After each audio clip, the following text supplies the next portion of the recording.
कहना नहीं, आप सबको पता है कौन कौन से धर्म हैं। एक धर्म शास्त्रों द्वारा हाथ में शस्त्र लेकर वो कहता कि मेरा धर्म श्रेष्ठ है। दूसरा धर्म ऐसा कहता है हाथ में शस्त्र और बंदूकें हैं, वो कहता हमारा धर्म श्रेष्ठ है। लेकिन सनातन धर्म ऐसा कुछ नहीं कहता। आप किसी का भी पूजन करो, लेकिन हृदय के अंदर जो दया भाव होना चाहिए, जिस तरह से रामचंद्र जी भगवान ने जिस अवध नगरी के अंदर रहे और किस प्रकार से उन्होंने राम राज्य चलाया, इस प्रकार से हमारे जो सनातन धर्म के जो देवता हैं वो उस धर्म को चलाने का कहते हैं। वो कभी ऐसा नहीं कहती कि आप उसका पूजन क्यों करते या इसका पूजन क्यों करते।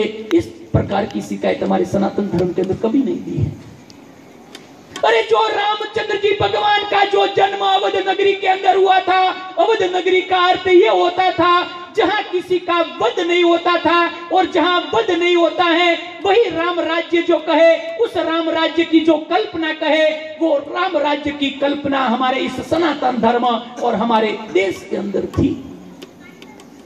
लेकिन आज हमारे देश के अंदर जो धर्म की जो परिभाषा है, वो धर्म की परिभाषा गलत कर दी और हमारे सनातन धर्म का जो बंधारण है उस बंधारण को अलग कर दिया।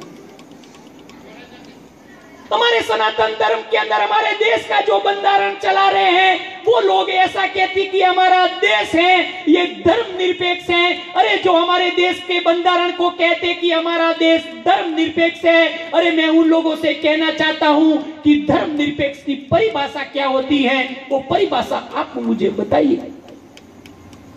अरे धर्म निरपेक्ष की परिभाषा ये होती है कि मुस्लिम को भी समानता का अधिकार मिले, ईसाई को भी समानता का अधिकार मिले, हिंदू को भी समानता का अधिकार मिले, उसको धर्म निरपेक्षता की परिभाषा कहते हैं। लेकिन एक तरफ सनातन धर्म जो हिंदू लोग हैं, उनकी जो आराध्य गौ माता है, उसका आप रक्त इस धरती पर बहा रहे हैं, और एक तरफ आप कहते हैं कि हम धर्म निरपेक्षता का राष्ट्र चलाते हैं। तो मैं उन लोगों से कहना चाहता हूं कि ये तुम्हारा धर्म निरपेक्ष कहा गया।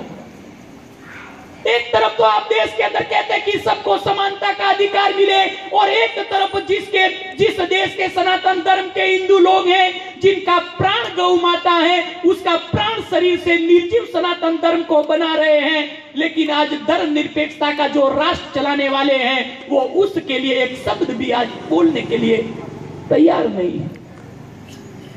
और आज हमारे देश के अंदर ऐसा कहते हैं कि पहले हमारा राष्ट्र है, उस